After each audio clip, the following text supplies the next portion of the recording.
Buenas tardes. Bueno, entonces como venía comentando, la población estudiante se caracteriza por ser finita, temporal y geográficamente disponible para ser estudiada. Ejemplo de esto son pacientes adultos con un diagnóstico de hipertensión arterial que asistieron a un hospital específicamente. En este caso, pues por lo menos al Hospital San Rafael, que es pues donde yo puedo trabajar, donde trabajo digamos, en un periodo comprendido entre diciembre del 2003 a enero del 2007. Bueno, referente a los criterios de elegibilidad, debemos tener claro pues, que los criterios pues, incluyen lo que son criterios de inclusión y exclusión. La meta de estos criterios es que pues, reclutemos a un grupo de participantes que tengan, obviamente, que cumplan todos los criterios de inclusión y que no cumplan ninguno de exclusión. Y pues obviamente digamos que dando cumplimiento pues a nuestra investigación.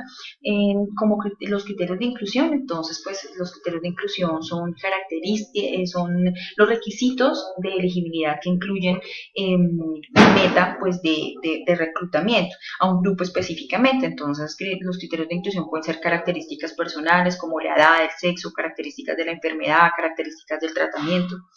También tenemos los criterios de exclusión que comprenden pues esas características del sujeto que van a impedir que se pueda ingresar a, digamos, a cumplir esas condiciones específicas.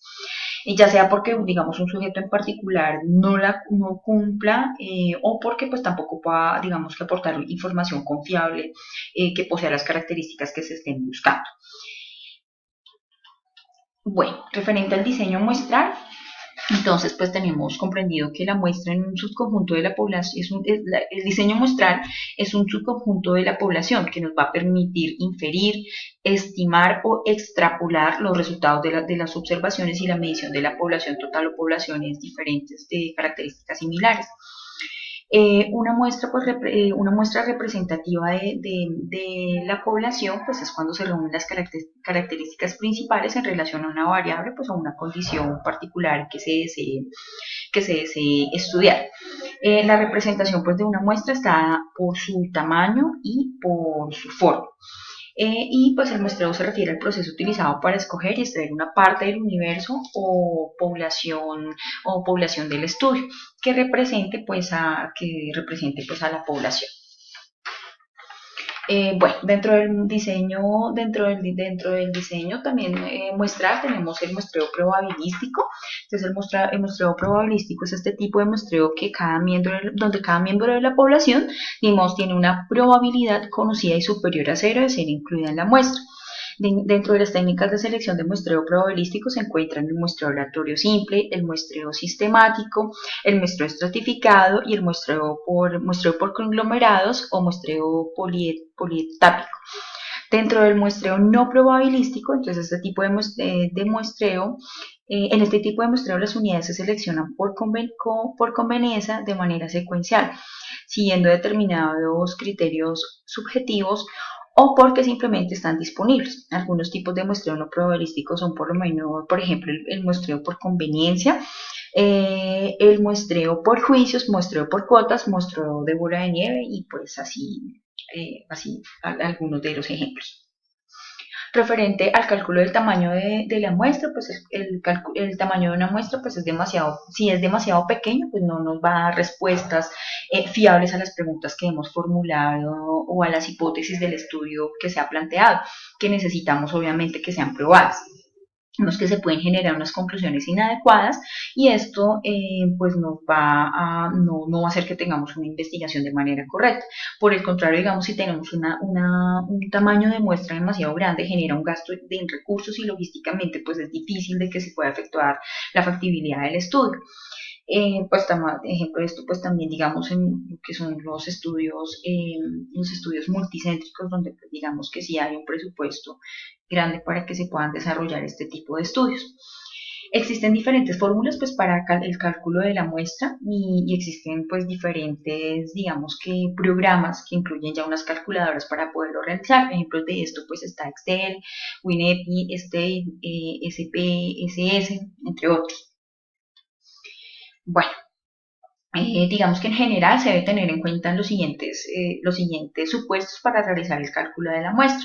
Entonces se debe tener en cuenta el diseño del estudio, si es descriptivo, analítico, una prueba diagnóstica, una validación de escalas. Se debe estimar qué se va a medir, se establece a partir del objetivo principal. Nivel de error tipo 1, nivel de error tipo 2, que esto va ligado al concepto del poder del estudio, hipótesis cuando las hay, variabilidad, frecuencia basal del fenómeno que se está estudiando, diferencia estadística y clínicamente significativa y ajuste por pérdidas del seguimiento.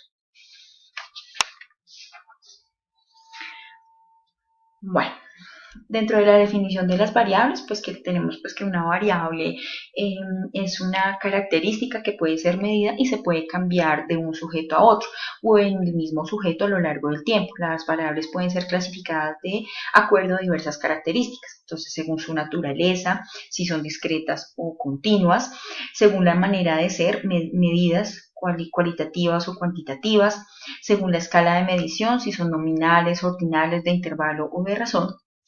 Digamos que estas clasificaciones no son mutuamente excluyentes y pues por el contrario sí, digamos que su adición sí explica mejor la medición de cada una de estas variables. En el protocolo en el proyecto que se realiza, se debe anexar una tabla en donde se incluyan todas las variables que van a ser medidas, deben ser definidas y clasificadas y pues se deben codificar pues, y se deben identificar pues para saber cómo van a ser codificadas dentro de la base de datos. Dentro de las técnicas de recolección de la información, entonces tenemos las fuentes de información, estas pueden ser primarias o secundarias. Entonces, las primarias pues son las que nos permiten obtener información por medio del contacto directo con el sujeto de estudio, por ejemplo, una entrevista, la observación, el cuestionario, entre otros. Y las secundarias es las que se obtienen de forma indirecta a través de los documentos, como son por lo menos los que son los documentos fuentes, como son la historia clínica, un expediente de un estudiante, las estadísticas de mortalidad y datos de un censo, y pues, entre otros.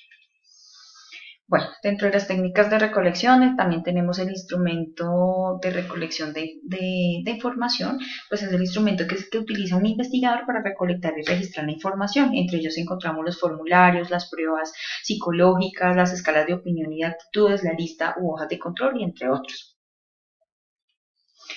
Bueno, referente a lo que es todo el control y sesgos de los errores, control y sesgos pues dentro de las investigaciones, entonces se ha definido al error sistemático o sesgo como cualquier error diferencial en relación con los grupos que se comparan. En que se pueden incurrir desde, digamos, estos sesgos se pueden realizar o pueden ocurrir durante el diseño, la conducción, análisis del estudio y pues invariablemente digamos que resultan en una conclusión errónea, ya sea proporcionando una estimación más baja o más alta del valor real de la asociación que existe entre la población blanca. Entonces, en cuanto a los errores, pues pueden ocurrir aún con una planificación muy cuidadosa de la recolección de la información. Digamos, por eso es indispensable al inicio poder identificar como esos posibles errores, digamos, para intentar prevenirlos y pues digamos que digamos, errores dentro de nuestros resultados. Los errores, pues, pueden estar relacionados con el medio ambiente en que se da la recolección de los datos. Bueno, dentro de la parte del análisis estadístico, entonces se debe exponer el plan que se realizará para el tratamiento estadístico de los datos. Digamos que es decir, que nosotros debemos describir cómo se va a tratar la información. Entonces, pues digamos es un plan que se debe realizar y pues que digamos digamos que deben ser planteados a la luz de los aspectos como como la pregunta de investigación, como los objetivos del estudio, el diseño, la definición de la población, el tipo de muestra, el tamaño, la definición de las variables, su clasificación.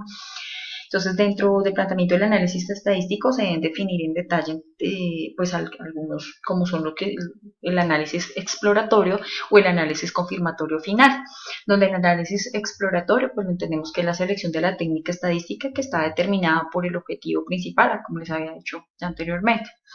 Y el análisis confirmatorio o final, pues es, digamos que según las características de las variables de interés y los supuestos matemáticos que se adopten, pues asimismo se decide si se realizará un análisis bivariado o multivariado o dependiendo pues de la distribución de las variables.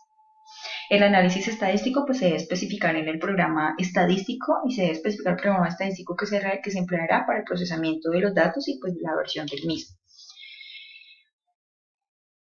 Bueno, los que ya les había comentado, pues dentro de las consideraciones éticas, pues debemos contener todo un planteamiento, reflexiones que muestren el propósito de la investigación, de los investigadores al realizar esta investigación. Obviamente, sin dejar de lado los principios éticos, el respeto por la vida, las personas, los animales, de experimentación y la naturaleza. Adicional a esto, esta reflexión, pues el investigador principal deberá diligenciar completamente la declaración de aspectos éticos y de propiedad intelectual. Vemos que es importante que se contemplen dentro de esta parte ética la resolución 8430, pues que digamos que esta resolución nos habla un poco acerca de todas estas consideraciones éticas.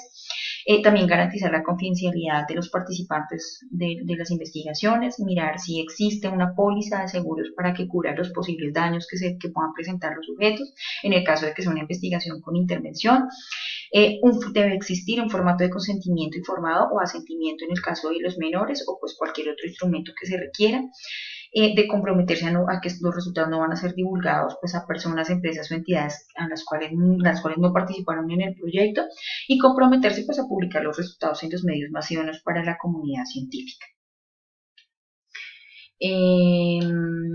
Bueno, dentro del presupuesto, bueno, entonces el presupuesto pues se debe escribir en detalle la fuente de financiación y cada uno de los gastos generados por la ejecución del estudio. En términos de personas, equipos, gastos administrativos, se debe presentar discriminado en una tabla siguiendo los lineamientos de presentación de pues digamos que lo ideal es pues desde lo que investigué, pues los presupuestos, digamos, los lineamientos que nos da Colciencias. Este es uno de los ejemplos. Este es una tabla que utiliza Colciencias para que un investigador pueda detallar de manera clara los recursos, las actividades y pues qué costo tiene cada una de ellas. Bueno, este es un diagrama de Gantt, que es pues una herramienta gráfica, pues cuyo objetivo, digamos, que es exponer el tiempo de dedicación previsto para las diferentes actividades. Un ejemplo pues de esto les voy a mostrar a continuación. Este es un ejemplo de diagrama de Gantt que utilicé para la realización del diseño y la implementación de una herramienta tecnológica. Esto pues digamos que hace parte del proceso educativo. Entonces este es un diagrama de Gantt donde encontramos acá las tareas, la identificación de cada una de las características de las actividades. Entonces esto es por cada una de las fases de elaboración del proyecto. Aquí quién es la persona pues que está digamos asignada para cada una de estas tareas, cuándo comienza la actividad, cuándo finaliza y pues también lo vamos a ver acá en el cronograma. Bueno, referente a pues este tercer programa pues que se debe seguir en un proyecto de investigación, pues acá digamos que yo inicié desde la parte de la justificación, pero si nosotros vamos a la realización de toda una investigación, pues lo primero que debemos plantearnos es un título, luego hacer un resumen, formular el problema, ir a realizar la justificación, la pregunta de investigación, debe existir un marco teórico, me quedaron un poco acá de sobre, bueno, marco teórico, los objetivos, la hipótesis, luego vamos a plantear la metodología, las consideraciones éticas, debe existir un cronograma de actividades y pues un presupuesto para la designación del proyecto. Bueno, de referente a la pregunta que describe los imprevistos que podrían presentarse en un proyecto, digamos que sí, desde el principio debe haber una planeación para saber cuáles son los posibles problemas a los que nos podamos estar siendo enfrentados, pues si los identificamos desde el inicio del proyecto, pues vamos, digamos, a poder mitigarlos en algún momento. Y pues estas son las referencias bibliográficas de la investigación. Espero pues que la información haya sido clara, es un poco densa, pero pues digamos que intenté abordarla de una manera resumida. Muchas gracias.